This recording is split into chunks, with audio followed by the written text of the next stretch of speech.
Congress party की राष्ट्रीय प्रवक्ता अलका लांबा एबीपी न्यूज़ के साथ है। आज जोधपुर में पहुंचे थे क्योंकि 9 साल मोदी सरकार को पूरे हो चुके हैं। मोदी सरकार के बेमिसाल 9 साल का दावा मोदी सरकार कर रही है। वहीं कांग्रेस की ओर से 9 साल को लेकर विवादित दिन को लेकर 9 सवाल पूछे गए हैं।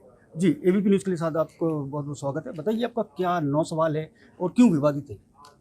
देखिए, हम लोगों ने पूरा एक चार्जशीट कहें, एक पुस्तिका जारी की है कि हाँ 9 साल भाजपा की सरकार में 9 ही सवाल हैं हमारे, और उसका उम्मीद की जा रही थी कि जवाब दिया जाएगा, क्योंकि ये सवाल कांग्रेस के नहीं हैं, भारत जोड़ो यात्रा के ये वो लोग हैं जो राहुल गांधी जी से मिले। इसमें आपको जो है जवान बेरोजगार रोता हुआ दिख रहा है, छात्र दिख रहा है, यहाँ पर आपको मजदूर किसान दिखेगा, महंगाई की मार झेलती महिलाएं मिलेगी।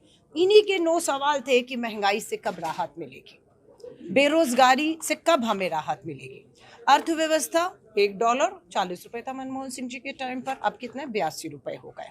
अब आप किसानों की बात करेंगे, आय दुगनी होनी चाहिए, यही कहा था ना, आय दुगनी होगी, एमएसपी पे कानून लाएंगे, आपकी जो है कर्ज माफ होगा। कुछ हुआ नहीं हुआ, हम तो सवाल पूछ रहे हैं, आप बताइए कहाँ कितना माफ हुआ है। भ्रष्टाचार की बात करेंगे तो पूरी पूंजीपति मित्रों को लाभ मिला है, बैंकों का, LIC के, SBI का, सब एक मित्र अडानी पर निछावर कर दिया, गरीब गरीब हुआ, अमीर जो है वो अमीर होता चला जा रहा है। देश की सुरक्षा की बात करेंगे तो चीन से लेकर मणिपुर, सरहदों से लेकर देश के भीतर आज मणिपुर जल रहा है, सरहदों पर चीन से चुनौतियां मिल रही हैं। आज भी प्रधानमंत्री जी का वाक्य कि देश में ना कोई घुसा था ना कोई घुसा हुआ है, और चीन ने हमारे 20 जवान शहीद किए थे। चीन को क्लीन चिट देने का काम प्रधानमंत्री जी ने किया। आप अगर बात करेंगे लोकतंत्र की, तो आप सब जानते हैं कि लोकतंत्र में किस तरीके से इन्होंने चुनी हुई सरकारों को गिराने का काम किया, किस तरह से संविधान की लगातार हत्या की जा रही है, किस तरह से लोकतंत्र की हत्या हो रही है, और संवैधानिक पदों को किस तरीके से वो जो है वो तार तार हो रहे हैं। इसी तरह की कोरोना महामारी के टाइम पे भी 40 लाख लोगों ने 2020 में अपनी जानें गंवाई। मुआवजे के हकदार थे ना वो, कितने को मुआवजा मिला, ये चीज़ें हम देश की सरकार से पूछ रहे हैं। महंगाई की मार की बात कही थी, आज 1250 का सिलेंडर है, सब्सिडियां बंद हैं, ये सच्चाई है प्रधानमंत्री जी।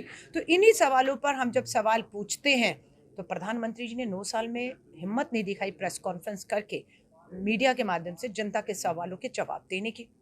हमारी आज 35 शहरों में 35 प्रेस वार्ता हो रही है, बड़े बड़े से हम लीडर हर शहरों में हैं और सवाल कर रहे हैं। इस उम्मीद के साथ कि देश के प्रधानमंत्री जी अपनी 9 साल की रिपोर्ट कार्ड पेश करेंगे कि हाँ, बेरोजगारी में आपने कहा था 2 करोड़ नौकरियां हर साल, 9वां साल 18 करोड़ नौकरियां देनी थी।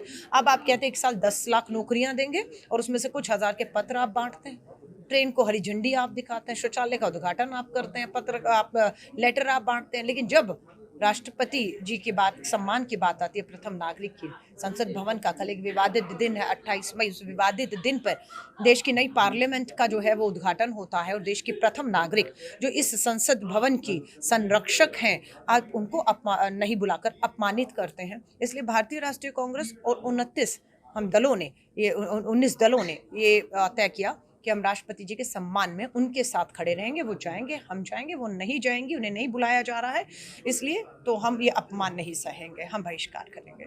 जी, जिस तरह से अभी आपने बताया 19 दल जो आपके साथ है वो सहयोगी, उसमें आम आदमी पार्टी भी है। आम आदमी पार्टी लगातार कांग्रेस के विरोध में रही है, तो उसके साथ किस तरह से रहेगा? देखिए, आम आदमी पार्टी ने बहुत बड़ा बार अपना स्टैंड को बदला है। भ्रष्टाचार के मामले में आए थे, आज सच्चाई है कि उसके 2 बड़े नेता, संस्थापक मंत्री मनीष सिसोदिया जी और सत्येंद्र जैन जेल की सलाखों के पीछे 1 साल से अधिक हो गया है। यही पार्टी आई थी जो दिल्ली के लिए पूर्ण राज्य मांगती थी, लेकिन जम्मू और कश्मीर का जब बंटवारा करके पूर्ण राज्य छीना गया, राष्ट्रपति शासन लगाएगा, यही अरविंद केजरीवाल समर्थन कर रहे थे। जब 3 कृषि कानूनों का देश विरोध कर रहा था, किसानों के साथ खड़ा था, तब इसी आम आदमी पार्टी ने विधानसभा सत्र बुलाकर कृषि कानूनों पर मोहर लगाई थी।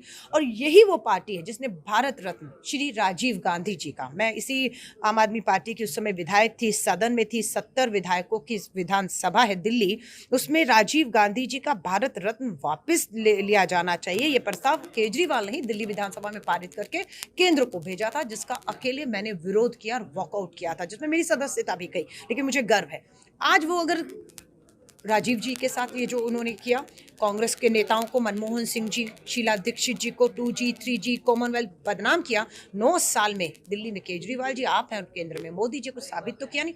माफी मांग लीजिए, जो फैसला हमारा हाईकमान मल्लिकार्जुन खड़गे जी और राहुल गांधी जी लेंगे, इन सब को लेकर वो हमें मंजूर होगा, लेकिन माफ़ी मांगे बिना हम इस समझौते को, हमने अपना संदेश अध्यक्ष जी को दे दिया है, हमारी भावनाएं आहत हुई हैं, हम इसको स्वीकार नहीं करेंगे। जिस तरह से अभी आपने बताया कि भारतीय जनता पार्टी लगातार सरकारें जो चुनी हुई है उसको तोड़ती है, उसको लेकर आप विरोध कर रहे हैं। राजस्थान में भी ये कोशिश हुई थी, उसको लेकर मुख्यमंत्री अशोक गहलोत लगातार नाम लेके दावा कर रहे हैं, उसके बावजूद आप क्या कार्रवाई कर रहे हैं, क्या कुछ कर रहे हैं? देखिए, आपने सही कहा, कर्नाटका में 2018 में इन्होंने हमारी कांग्रेस की सरकार गिराई, इन्होंने मध्य प्रदेश में गिराई, उससे पहले उत्तराखंड, अरुणाचल में चुनी हुई सरकारों को गिराने का काम इन्होंने किया। जहां लोकतांत्रिक तरीकों से हासिल नहीं करेंगे, वह सत्ता, धन, बल और ईडी, सीबीआई इन संवैधानिक संस्थाओं के दम पर करेंगे। राजस्थान में भी ये खेल हुआ था, ये आप सबके सामने छुपाने में इंकार नहीं कर सकती हूँ, लेकिन किस तरीके से भाजपा की इस जो है मंशा को गहलोत जी ने, बाकी लोगों ने, सबने मिलकर विफल किया और अपनी सरकार को बचाया, ये भी सबके सामने है। जिस तरह से कांग्रेस के नेता का भी नाम लिया जा रहा है, उनके ऊपर किसी तरह की अभी कार्रवाई नहीं हुई, ना ही किसी तरह का कहा जाता है कि अनुशासनहीनता के खिलाफ लगातार आलाकमान कार्रवाई कर रहा है, इसको लेके क्या कहना? नहीं, देखिए, सारी चीज़ें कमेटी बनी, यहाँ पर भी आए, सबसे बात की है, कुछ चीज़ों को पार्टी अपने तौर तरीकों से समय आने पर कॉल लेती है ना। सो जो पार्टी हाईकमान जो जब सही समझेगा वो करेगा अपने हिसाब से। एक और सवाल है, जिस तरह से भ्रष्टाचार को लेकर उप मुख्यमंत्री सचिन पायलट लगातार आरोप लगा रहे हैं कि पूर्व बीजेपी की सरकार थी, उस दौरान घोटाला हुआ था, तो उसकी जांच नहीं की जा रही है, और उसके बावजूद भी कई सारे सवाल उठ रहे हैं भ्रष्टाचार को लेकर, इस पर क्या कहना है आपका? देखिए, भ्रष्टाचार के सवाल मैं आपको फिर कह रही हूँ, जब केंद्र में मनमोहन सिंह जी की सरकार थी, कोयला घोटाले का आरोप लगा मनमोहन सिंह जी के ऊपर, शीला जी के ऊपर कॉमनवेल्थ का 2G 3G 9 साल हो गए ना, आरोप लगे थे ना। आरोपों में कितनी सच्चाई थी भाजपा की कि 9 साल में सत्ता में आने के बाद CBED IT पूरी सरकार होने के बावजूद भी कोई आरोप साबित नहीं कर पाए हैं, है ना। सो एक प्रक्रिया से गुजर कर ही आपको आरोप साबित करने होते हैं। ये नहीं कि मैंने आपको भ्रष्ट कहा तो आप भ्रष्ट हो गए और अब आपको सूली पर चढ़ाना है। जिन पे भी आरोप लगे हैं कांग्रेस में, मुझे गर्व है किसी पे भी साबित नहीं हुआ, और हम सब आज भी जनता के बीच में। जहां पर भाजपा के नेताओं की बात है, मुझे पूरी उम्मीद है सरकार कतई भी उसमें कोताही नहीं बरत रही है। कानूनी प्रक्रिया से उन सब पर, मैं जहां जोधपुर में खड़ी हूं, वहां पर जो भाजपा के बड़े नेता, सांसद, केंद्रीय मंत्री हैं, पूरा कोर्ट से राहत नहीं मिल रही है, क्योंकि कहीं ना कहीं पूरे उनके खिलाफ पुख्ता सबूत सब चीज़ें के हैं। जब आप सत्ता में नहीं होते तब बहुत चीज़ों के साथ, फाइलों के साथ, कितने भवन जले कांग्रेस के, जो है आरोप जो लगे भाजपा ने, क्यों आपने वो फाइलें आगे क्यों नहीं लाई, खुद ही उस पर भाजपा फेल हो गई कहीं ना कहीं साबित करने में। तो बात यही है कि आरोप लगाना और सबूतों के साथ उसे साबित करना दूसरी बात है, और गहलोत सरकार बिल्कुल कानून के तहत कार्रवाई कर रही है। एक और सवाल, जैसे 2023 में 5 राज्य में चुनाव होने वाले हैं और 2024 में लोकसभा के चुनाव हैं, इसमें आप किस तरह से देख रहे हैं, क्या रहेगा? देखिए, अभी हमारा हिमाचल, हमने भाजपा की डबल इंजन की सरकार को हराया, उसके बाद दक्षिण भारत के सबसे बड़े राज्य कर्नाटका में हमने भाजपा को 224 में से 136 सीटें हासिल करके उसे 60 तक सीमित किया है। वहां पर भी भाजपा की बुरी हालत हुई है। अब यही दिखाता है कि भाजपा, जो कांग्रेस मुक्त भारत का सपना लेकर आया था, आज दक्षिण भारत मुक्त भाजपा, पूरा दक्षिण भारत में भाजपा खत्म हो चुकी है। और अब इसकी उल्टी गिनती भी शुरू हो गई है, क्योंकि आपका हिमाचल उत्तर में आता है और कर्नाटका दक्षिण में आता है। अब आपके जो मध्य, राजस्थान, मध्य प्रदेश, छत्तीसगढ़, आपका मिजोरम, तेलंगाना राज्य, आप देखेंगे बेरोजगारी, महंगाई, भ्रष्टाचार और किसानों का मुद्दा, इस सब मुद्दों पर भाजपा औंधे मुआ कर गिरेगी। उसकी उल्टी गिनती शुरू हो चुकी है। अब न्यूज़ से बात करने के लिए बहुत बहुत धन्यवाद। जिस तरह से बता दूं कि मोदी सरकार की ओर से जिस तरह से रिपोर्ट कार्ड तो पेश नहीं किया गया, लेकिन कांग्रेस की ओर से चार्जशीट जरूर पेश कर दी गई है। जोधपुर से करणपुरी, ABP न्यूज़।